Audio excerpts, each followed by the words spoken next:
Thank you. Thank you very much. Well, I'm delighted to be the last speaker. I've got you captive. I am here today because of a misfortune. I was born in Washington, D.C., and I was born in the 1950s in Washington, D.C., and by the time I was 10, John F. Kennedy had become president. I don't know whether you remember, but when you were 10, you started making career choices, and you had different fantasies of what you'd become. So by 10, I had decided I had basically two choices. One was to be an astronaut and kind of join the space mission, or the other was to be president. And that seemed pretty reasonable, actually, to a 10-year-old boy. As I realized later, most of Washington is delusional, so aiming for president was within the realm of reach, so I thought. I actually thought astronaut was a lot more risky. So by 10, I had settled in on president of the United States as my career mission. Sadly, I was a very pragmatic child, so by about 12, I had come down to senator as kind of a realistic aim. 14, I was down to congressman, I think it was. 16, down to governor of the state of Virginia. 18, I started dating, which is a certainty for derailing a political career. That's why I'm here today as a professor. No, in reality, I ran for about every political office I could as a kid, and then later on went and became a practicing manager and became fascinated by why is it that certain people were more effective leaders? What made someone an exceptional leader? And so I've spent most of my career, literally since about the age of 10, trying to understand what it takes to be a very, very exceptional leader. And I'm going to share with you one idea today. There are many, many dimensions that help, but I think this is one of the most important. And those of you who are leading organizations or groups or even families, this concept or idea is very powerful. I call it the spotlight of leadership. And it's a very simple notion, and that is that you and I, whoops, we're going to go backwards. Thank you. You and I sit in a natural spotlight. What this means is that anyone in a leadership role gets an extraordinary amount of attention. And the attention is quite strange. They pay attention not only to your words, but also your actions. And small things take on exaggerated significance. And in strange ways, we're looking for some positive things about you as a leader. We're looking to you as a model. And we want to learn from you as a follower. What are the right things to do? We're also trying to figure out, well, what is the vision? What are the goals? And the assumption is that the leader's actions tell us what the priorities are. The third thing is with a really exceptional leader, there's a sense of admiration. So we want to put you up a little higher, and we want to pay a lot of attention to you. There's a shadow side, which is the negative side. We are looking for people who are leaders who are human. If anybody's ever had a boss who thought they were superhuman, you know that you spent an inordinate amount of time finding their flaws. You wanted to knock them off the pedestal. Secondly, some of us are very competitive, and we hate to think that our leader is somehow better than us, and we'd like to compete. Thirdly, we're looking to see, does the leader, the person we're following, actually believe in their actions, what they say in their words? So we're constantly testing you. And in a strange way, the analogy which I think of is related to a childhood experience you had.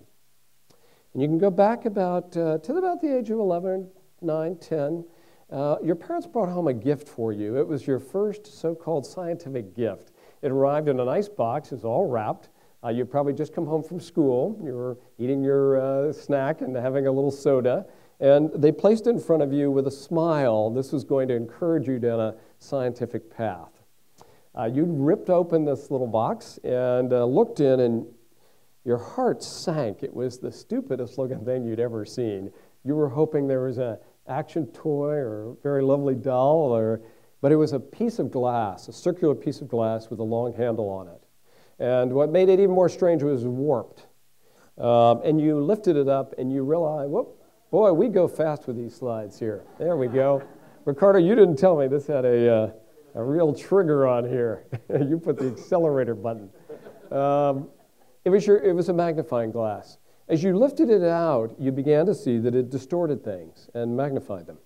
Now, knowing you, where did you quickly go with your first serious magnifying glass? That's right, you went outside, and what'd you do outside? You started burning ants. That's correct. This is you, the lovely you, the adorable child who is actually a little Darth Vader creature running out there terrorizing the insect kingdom. This potentially are the people who work for you, burning little holes in you. Now, we don't want that to happen, so I always like to say, make sure you're in a spotlight, not a pair of headlights. Make sure you're in a spotlight, not a pair of headlights. The magnifying glass is a strange quality because it's so selective, and it will take one thing and exaggerate it tremendously.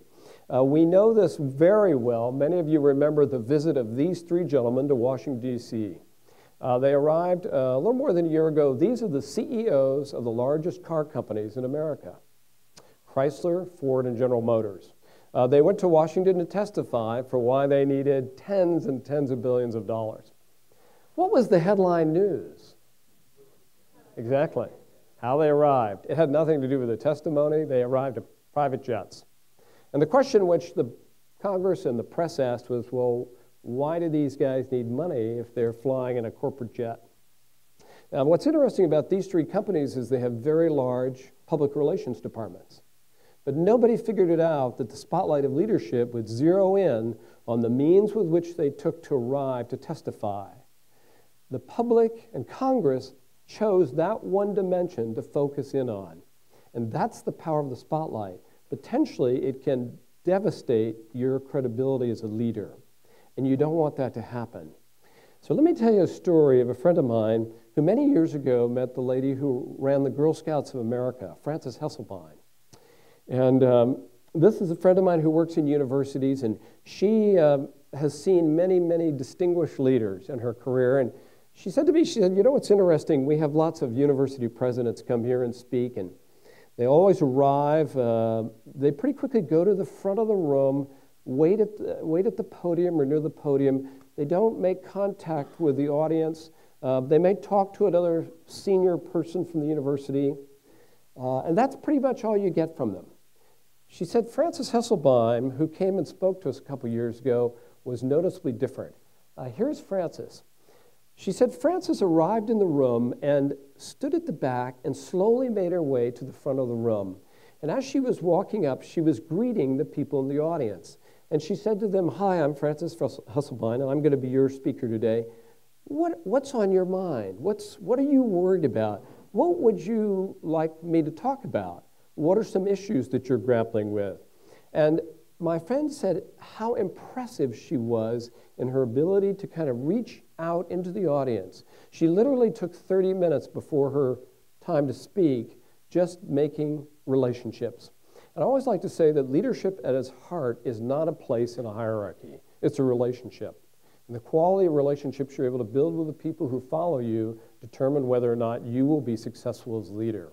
And Frances has that deft touch, knowing that she's in that spotlight and leveraging it to influence. Now, the other thing you need to know about the spotlight is that we have made some very interesting strides in neuroscience in the last 20 years. And what we've learned is that your emotions are not self-contained. How many of you have worked with a colleague who was just a black hole for energy? They kind of came in like this. Oh, how quickly were you infected? Oh, yeah, milliseconds. A matter of fact, sometimes if you knew they were coming, you were already exhausted. Now, how many have had a colleague or boss who was full of positive energy? And how quickly were you infected? Same speed. It's very important to understand that because you're in a spotlight, you in some ways cannot afford to have a bad day. Because your emotions are contagious. They're like a virus. And people in leadership roles very quickly infect the energy of a room, of their audience, of their followers, literally within seconds. So if you're leading a group through particularly difficult challenges, and you present yourself with great pessimism and low energy and a sense of, this is going to be almost impossible, you will infect the group with exactly that state of mind. It was so interesting to hear Blair talk about this sense of literally high expectations, but it's also high energy and positivism. Very, very critical in the spotlight to leverage that. Now, I want to share with you, though, 3 stories that are, for me, critical lessons to think about when you sit in this light and how to leverage it well. I'm also going to highlight the fact that the best leaders convey most of their goals and values through stories. And the reason that is so powerful is because the brain is wired to store stories. You've had a full day of presentations. Most of those are now lost from your memory. Most of those are now lost from your memory. The things that you're still holding on to are the few stories that spoke to you personally in a powerful way. And that's all you're going to have at the end of this day. So leaders who do a great job in the spotlight use stories to guide and shape the decisions and behaviors of the people they lead, because they know that words and presentations and data are very short-lived. And if you look at the great religious leaders of history, they all led through Proverbs. And the reason they did that was because that was the one way they could touch the lives of people long after they had left the face of this planet, was through the stories that would endure after they departed. So I'm going to use 3 stories to drive home 3 ways you should be leveraging that spotlight, because people are paying attention to you. And you want to constantly remind people, first of all, what's the vision? Why are we here? What's the purpose? And I'm going to use a story from a person I admire greatly, Father Greg Boyle, who created a community organization in Los Angeles called Homeboy Industries. And his constituents are Latino gang members. And I've been out many times to his Homeboy center, and I mean, these are kids who've had really very, very hard lives. And as you can imagine, they're covered with tattoos and not much education. And Greg has just done an amazing job of saving lives and getting kids back on track. The mission is very simple. In the early days, he was a parish priest in a very bad part of Los Angeles. So he went around to the neighborhoods and he said to people who had businesses, would you hire some of my kids? Get them started. Well, the businesses looked at these kids and said, no way. I'm not going to hire that guy. He just looks too dangerous. So what Greg decided to do was set up his own industries. And he began with a bakery and then a tortilla factory, and now he has a t-shirt business. And these actually have turned into multi-million-dollar businesses which are run and staffed by these gang kids who are trying to get out of the gang. What Greg does a beautiful job of is he tells a very simple story to remind his kids, his organization, and himself what the vision is. The story begins, one of the kids who had come to him for help, his brother had committed suicide. And this is very unusual. In the gang world, you don't usually take your life. And Greg called the kid, the brother who had lost his brother, and said, you know, the funeral's in 2 days. I'm going to come and pick you up. I'm going to take you to the funeral personally. He cared a great deal about this boy. So he arrives 2 days later at the home of the boy, and the young man gets in the car with Greg. And before Greg says much, the boy says, you know, I had a dream about you last night. And I realized what you're about. In the dream, you and I were in this big auditorium, but it was pitch black. There were no lights, and we were lost. And I was trying to figure out how to get out of here. And you all of a sudden put your hand in your pocket and pulled out a flashlight, and you turned it on, but you didn't say anything. And the flashlight beam went all the way to a wall, and it circled the light switch. And I looked at you, and I looked at myself, and I realized that you were not going to turn that switch on, that I was the only one who could go over there and turn it on. And I did. I went over, and I turned it on. And at that moment, the young man began breaking into tears. And Greg loves to tell that story because what he realized was that the boy learned that the light was far better than the dark. But he also learned that in this world, in his mission, the kids have to show the initiative to get out. You have to be self-motivated. It also reminds Greg of his mission, which is not to turn on lights, that he can't do that. Kids who want to get out of that world have to turn the switch. All he can do is show them the path. And so he tells the story to remind both the constituents and himself, what is the vision, what is the mission to get the kids out of the darkness, but they got to turn the switch on themselves. The second area where you can convey and should convey rich stories is through your values. All great leaders have a handful of values that they use to guide and shape decisions and actions of the people who work for them.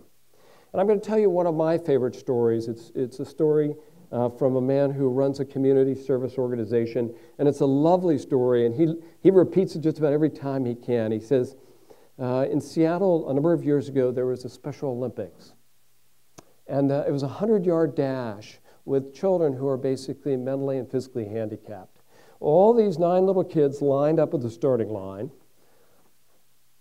Gun was fired. The kids started running, and all of a sudden, a little boy trips and goes straight to the ground and starts crying. He's very badly scraped his knee. The other 8 kids suddenly turn around and they walk back to the little boy. And one little girl who's 7 with Down syndrome bends over, gives the knee a kiss and says, you know, you're going to be fine. You're going to be fine. And then all the kids lock arms. Literally, they all lock arms. And they all walk with this little 7-year-old boy, so they finish together at the finish line. And what my friend likes to say is it's not about winning, it's about helping others to win. That's the core value. And if you look at his organization, it is a miracle of teamwork. I've rarely seen such a powerful collaborative organization. So the more you can take core values that you want to shape the behaviors and actions of the people you lead and put them into powerful stories that you keep reminding people about, they will remember when they're far away from you in the line of duty. Now, the final dimension in the spotlight of leadership, in some ways the most important, is your actions. We test our leaders. We want to hear certain things, but ultimately we want to see you match what you say you believe in and do. So your actions are critical. And I want to tell you a little story about this young man, Craig Kielburger. Craig Kielburger had a very unusual experience, and it builds upon the film we just saw, actually. He's from Toronto, and at age 12, he decided to start a community organization at age 12. His parents were school teachers, and they had a ritual of every morning putting the newspaper down in front of the kids, their 2 boys. His older brother was 14, and asking the kids to look at the front page and say, what does the world need help with? And then the children would identify an article, and they'd talk about, well, this is where the world needs help. One day, there was an article about a boy named Iqbal, who was a Pakistani boy, who at age 5 had been sold into slavery to pay for his brother's wedding. And the idea was that this little 5-year-old would weave carpets for, in theory, long, long, long time. Well, this little boy was pretty clever. And by the time he was 12 or 13, he began to figure out that he couldn't escape this slavery. So he did something quite brave. He actually escaped. But then he did something more brave. He decided to organize and become a public spokesperson against child slavery. And he began to travel around Pakistan talking about child slavery. At age 14, he was assassinated. Craig will read that story. So Craig will say to himself and his brother, you know, we should do something. This is amazing. This kid was about my age, and he's been assassinated for showing leadership. That's ridiculous. So what he did is he didn't sit there and, say, okay, well, maybe we'll write a check for something, or Mom and Dad, you could write a check.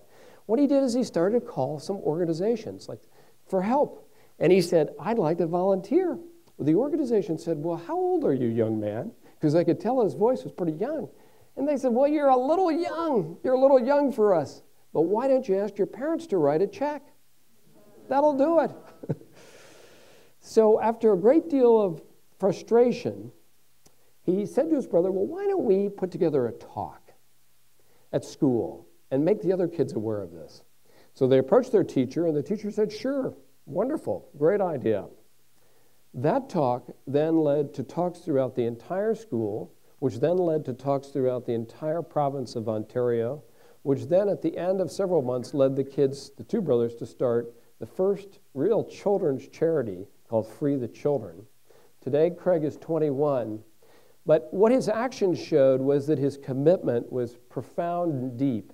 Within a few months of these talks, Craig set off with his brother to Pakistan to find out what was really happening, and then he began to organize other kids to come to Asia to help kids escape slavery. Today, Free the Children is in 35 countries, and more than 1 million children have helped turn his vision into a reality. So his actions, which were persistence, determination, vision, and commitment, demonstrated exactly what his followers needed to do to make this a reality. So you have these three vehicles. Remind everybody of your vision, where we're heading. You can't say it often enough. Secondly, what are the core values? What do we stand by? What do we have to live by? And thirdly, do your actions match those? Very important. Remember that you sit in this profound spotlight, and people are paying attention to the silliest things, but they're trying to make sense out of who you are and where we're headed and what I should do. And so that spotlight will be your ally as a leader. And so I want to close with one last story, and hopefully this will be the theme for actually much of the day. It's one of my personal stories as somebody who loves great leaders, and it's an inspiring story for me. It's the story of a man named Art Tatum, who most of us don't know. Art Tatum was the greatest jazz pianist of the first half of the 20th century. So most of us are a little too young to know him. He was born in 1909, and due to very severe cataracts as a young man, he was blind in one eye. And a little later on, he'll get into a fight, and he'll be blinded in his other eye. So literally by a teenager, he was completely blind. But he had great, great vision. He wanted to be a musician. That was his passion. And in those days, the schools didn't have access to music and lessons and things like that. But at age 14, he could go to a place to learn music. It was called a saloon. I didn't go to drink. 14 was the threshold age, but he would wander into saloons in his part of town, and he'd ask a patron for help, and they would lead him to a player piano, which was usually in these saloons because most people didn't know how to play piano. So they had to have a machine that could play without a pianist. He would sit down, lift up the keyboard, feel the keys, and then he would turn the lever on to begin the roll of music moving. As the keys moved, he felt them and tried to memorize their pattern. He'd turn the lever off and try to recreate what he had just felt. Now, it took him a few years, but at the end of a few years, he could play hundreds of pieces of music without turning the lever on, just from memory and from feel. When he was 35, by this point, he was world famous. He had traveled literally all over the world as the great Art Tatum. He had dinner with a man who made these machines, the player pianos. And in the middle of the dinner, the man said, Art, I want to tell you something, because I don't think you know this. But when all of us who made these player pianos, when we composed the music for those rolls, we always used two players. In other words, we always had two pianists on those keys.